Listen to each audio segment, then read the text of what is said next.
Prediction का खेल बहुत ही मुश्किल है।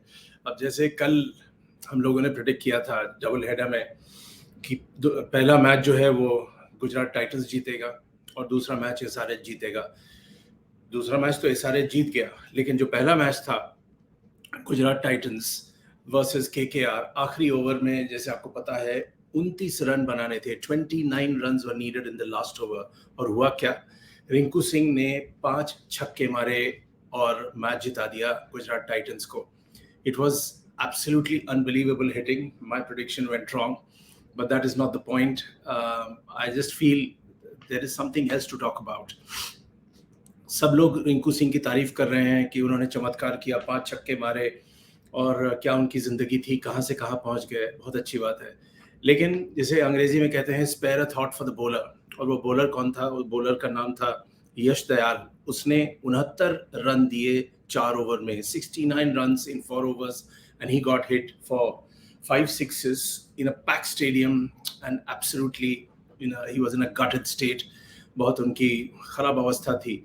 मेरा पॉइंट ये है कि क्रिकेट में ऐसे मौके आते हैं जब कोई बॉलर इस तरीके से मार खाता है और उस पर क्या बीतती है। जैसे अगर आप पुरानी हिस्ट्री देखें, जावेद मियांदाद ने शारजा पे आखिरी बॉल पे छक्का मारा था चेतन शर्मा को। चेतन शर्मा से मैं कई बार मिला उसके बाद, और कुछ शोज भी हम लोगों ने किए, लेकिन वो चेतन शर्मा पे दिमागी जो इम्पैक्ट था वो बहुत ही सीवियर था और वो कभी उनको छोड़ के नहीं गया। हमेशा लोग उनको उसी की याद दिलाते थे। हालांकि आगे चल के उन्होंने हैट्रिक्स भी लिए, बहुत कुछ किया, लेकिन एक स्टिग्मा सा लग जाता है। And a bowler has to protect himself, his own mental health, his own mind.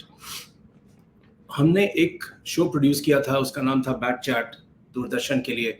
उसमें टोनी ग्रेग एंकर थे और पैनलिस्ट में थे संजय मांजरेकर, अजय जडेजा और ऐसे कई लोग। और दोनों को मैं अच्छी तरह जानता हूँ। अजय जडेजा तो खास दोस्त है मेरे। संजय मांजरेकर से भी बातचीत काफ़ी उस वक्त हुई। संजय मांजरेकर का कहना था कि जब मैंने उनसे पूछा था कि जब आप का बुरा वक्त चल रहा होता है एज अ बैटर, आप करते क्या है, कैसे रिकवर करते हैं?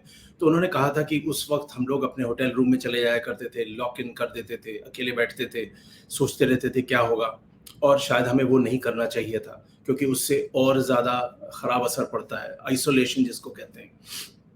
अजय जाडेजा का दूसरा रवैया था। उनका कहना था कि अच्छा दिन हो या बुरा दिन, at the end of the days play आप सेलिब्रेट कीजिए लाइफ को, अब दोस्तों से मिलिए, डिस्को जाना है डिस्को जाइए। इसका ये मतलब नहीं है कि आपके दिल पे कोई जू नहीं रहेगा, बहुत इम्पैक्ट होता है। But what is the point in moping? Prepare yourself for the next day, for the next match. So these are 2 different techniques of preparing yourself for life ahead. And ऐसे जो मौके होते हैं तो बॉलर्स के दिमाग पे एक बहुत ही ख़राब असर होता है। 2 और इंसिडेंट्स मुझे याद आ रहे हैं। एक 2016 T20 वर्ल्ड कप फाइनल जो हुआ था ईडन गार्डन्स में, उसमें बेन स्टोक्स को 4 छक्के मारे थे कार्लोस ब्रैथवेट ने। आते ना आते ही 4 sixes, bang bang bang bang. It was unbelievable hitting. Eoin Morgan ने बाद में बेन स्टोक्स को सांत्वना दिया कह के कि हमें खुद ही नहीं समझ में आया कि कोई बैटर ऐसे कैसे कर सकता है कि आते ना आते ही 4 छक्के, लेकिन पड़े। और बेन स्टोक्स की डॉक्यूमेंट्री मैंने देखी थी जिसमें उन्होंने कहा कि इस इंसिडेंट का काफ़ी हद तक उन पे दिमागी असर पड़ा, क्योंकि वो सोचते रहते थे, उन्हें नींद नहीं आती थी, कि यही उनके दिमाग में होता था कि काश अगर मैं ये कर सकता, वो कर सकता। तो ये सारी चीज़ें एक बॉलर पे एक नेगेटिव इम्पैक्ट देता है और उसके आगे के परफॉर्मेंस भी अफेक्ट कर सकता है। ये उनको ध्यान में रखना चाहिए। दूसरा, हमारे युवराज सिंह ने जो इनॉग्रल T20 वर्ल्ड कप हुआ था डर्बन में 2007 में, 6 छक्के मारे थे स्टुअर्ट ब्रॉड को। और स्टुअर्ट ब्रॉड ने कहा बाद में कि it was very gutting and but it made me a better bowler. So he became a brilliant test bowler later on, flowered into a much better bowler with Jimmy Anderson.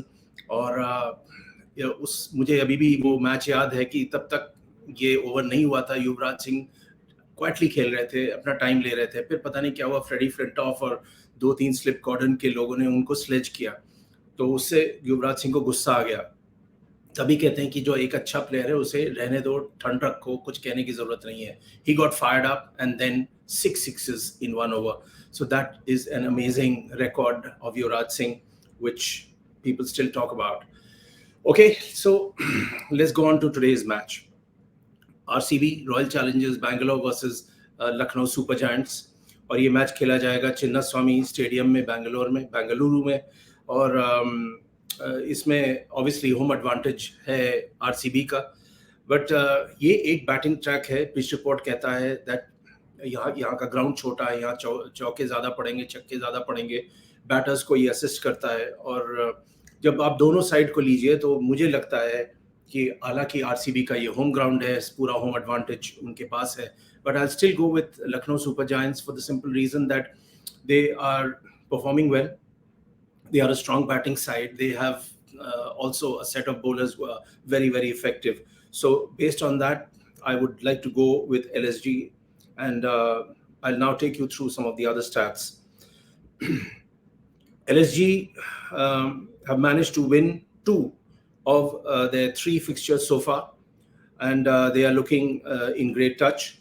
However, in order to register their second win of the season, RCB needs to improve significantly with the bat. Virat Kohli and Faf du Plessis are in good nick, but the others have to lift their game.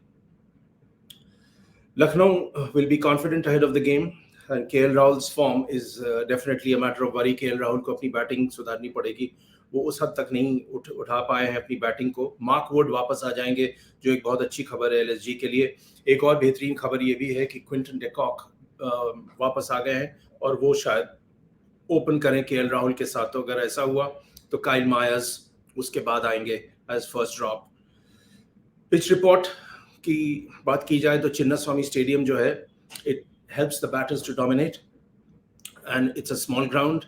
Anything above 180 will be a good score on the wicket, and the captain winning the toss should elect to bowl first. 180 के आसपास या उससे ऊपर एक अच्छा score रहेगा इस wicket पर, और जो भी कप्तान टॉस जीतता है वो चाहेगा कि वो बोल फर्स्ट करे. जहां तक इंजरी एंड अवेलेबिलिटी की बात है, क्यूडी के यानी Quinton de Kock is available for selection. Mark Wood को फ्लू हो गया था पहले, वो वापस आ गए हैं. आवेश खान शायद न खेलें. RCB are likely to add Mahipal Lomoro or in Anuj Rawat's place. South African Wayne Parnell has replaced Reece Topley because he dislocated his shoulder, and that might add to their bowling firepower. The most important thing for them would be Sri Lankan all-rounder Wanindu Hasaranga, who was one of the top wicket takers in the RCB in IPL 2022. He is expected to finally arrive in Bengaluru, but he might not play this match so soon. तो ये चीज़ इनके लिए अच्छी रहेगी. Players to watch out for RCB, Virat Kohli अच्छे निक में है, अच्छे फॉर्म में है, और वो और फाफ डू प्लेसी एक अच्छा कॉम्बो उनका चल रहा है, जो शायद होम एडवांटेज में और भी चले.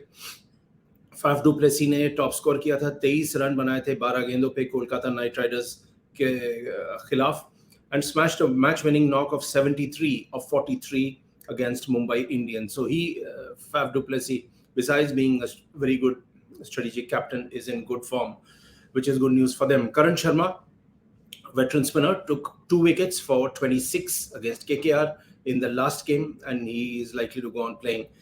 Players to watch out for LSG, Mark Wood, उनकी फास्ट बॉलिंग का कमाल हर कोई जानता ही है. उनके फिटनेस पे थोड़ा बहुत वरीज रहती हैं, लेकिन 2 मैचेस अब तक उन्होंने खेले हैं, 8 विकेट लिए हैं, and he is the current holder of the IPL purple cap. Kyle Myers, he scored just 13 runs against SRH in the last game, but is leading the scoring chart for the team with 139 runs from 3 innings with 250 so far. 250 so far means he is in excellent nick. Ravi Bishnoi हमारे young spinner हैं, लेगी googlies पे ज़्यादा ध्यान देते हैं, और जो फास्ट गूगलीज का काफ़ी उन्होंने इम्पैक्ट क्रिएट किया है. He took Harry Brooks' wicket while conceding just 16 runs against SRH in the last game. Bishnoi has already taken 6 wickets from 3 innings at an economy rate of 6.25 so far. तो बिश्नोई ने 6 wicket लिए हैं पिछले 3 innings में. कुछ आंकड़ों की तरफ ध्यान देते हैं तो केएल राहुल 48 रन अभी दूर हैं 4000 रन से IPL में. निकोलस पूरन 9 रन शॉर्ट हैं 1000 रन बनाने के लिए IPL में. अमित मिश्रा अगर वो खेलते हैं केवल 3 विकेट की दूरी पे हैं लसित मलिंगा के आगे जाने के लिए to become the third highest wicket taker in IPL history. ये करने के लिए उनको 170 विकेट लेने पड़ेंगे टोटल। हर्षल पटेल आरसीबी के 1 विकेट की दूरी पे हैं 100 विकेट से, और ग्लेन मैक्सवेल 2 चौके अगर उन्होंने और लगाया तो 200 चौके वो लगा चुके होंगे आईपीएल पे। प्रोबेबल प्लेइंग 11 की तरफ ध्यान दिया जाए। आरसीबी फाफ डू प्लेसी कप्तान है, ओपनिंग बैटर हैं, विराट कोहली ओपनिंग बैटर हैं, दोनों अच्छे निक में हैं। उसके बाद महिपाल या अनुज रावत दोनों में से एक आएगा as a wicket keeper batter. Glenn Maxwell all rounder तो हैं, लेकिन ग्लेन मैक्सवेल की बैटिंग के बारे में कुछ कहा नहीं जा सकता। माइकल ब्रेसवेल स्पिन ऑलराउंडर हैं, और माइकल ब्रेसवेल की बैटिंग के काफ़ी चमत्कार देखे गए, तो उम्मीद होगी कि माइकल ब्रेसवेल फिर से वो कर पाए। Dinesh Karthik wicket keeper batter हैं, Shahbaz Ahmed spin allrounder, David Willey fast bowler, Harshal Patel fast bowler, Mohammed Siraj fast bowler. तो करीब 5 बॉलिंग ऑप्शंस हैं, बट मैं ये कहना चाहूँगा कि सिराज की जो डेथ बॉलिंग है वो अब तक ठीक नहीं गई है। ये लोग कॉन्स्टेंटली वो मिस करते हैं, यॉर्कर का लेंथ फुल टॉस हो जाता है। हर्षल पटेल भी काफ़ी पिटे थे। डेविड विली ढंग की बॉलिंग थी, लेकिन और उसके आगे फिर शहबाज अहमद और ग्लेन मैक्सवेल, माइकल ब्रेसवेल भी एक आध ओवर फेंक लेंगे। तो ये स्पिन ऑलराउंडर। इम्पैक्ट प्लेयर्स में जो नाम है वो फिन एलन है, सोनू यादव है, महिपाल है, Suyash Prabhudessai as a batter, और सिद्धार्थ कौल अपने veteran fast bowler. LSG KL Rahul कप्तान opening batter, Kyle Mayers opening batter. अगर क्यूडी के आ गए तो मार्कस टॉइनिस नहीं खेलेंगे। दीपक हुड्डा एक बढ़िया स्पिन ऑलराउंडर हैं, निकोलस पूरन एक अच्छे विकेट कीपर बैटर हैं, और कृणाल पांड्या एक स्पिन ऑलराउंडर की हैसियत से उन्होंने बहुत ही बेहतरीन खेल दिखाया है। वो दोनों काम बहुत अच्छे तरीके से कर सकते हैं, और बड़ौदा के लिए कप्तानी भी उन्होंने की थी। कृष्णप्पा गौतम या अमित मिश्रा दोनों में से एक खिलाया जाएगा। लास्ट टाइम जब मैंने देखा था अमित मिश्रा ने बॉलिंग की थी, बढ़िया बॉलिंग की थी, विकेट्स भी लिए थे। यश ठाकुर फास्ट बॉलर। अब between Avesh Khan and Jaydev Unadkat, maybe they will play Jaydev Unadkat because Avesh has not been all that effective. Then of course Mark Wood and Bishnoi. So if you look at their 5 spinners, they are superior to RCB, at least on paper and where records are concerned, and so is the batting lineup. Where impact players are concerned, predicted Ayush Badoni batting all-rounder, Swapnil Singh bowling all-rounder, Daniel Sams, Deepak Mankad and Avesh Khan. So all things equal, at the Chinnaswamy Stadium, which is considered a batting paradise, small boundaries, so there'll be a lot of 4s and 6s. Whichever side has a better cohesive batting lineup, and I feel LSG has an advantage there. They even have a better bowling lineup. So I would predict that Lucknow Super Giants should win this match, even though it is at home for RCB. Thanks for watching. We'll be back with more.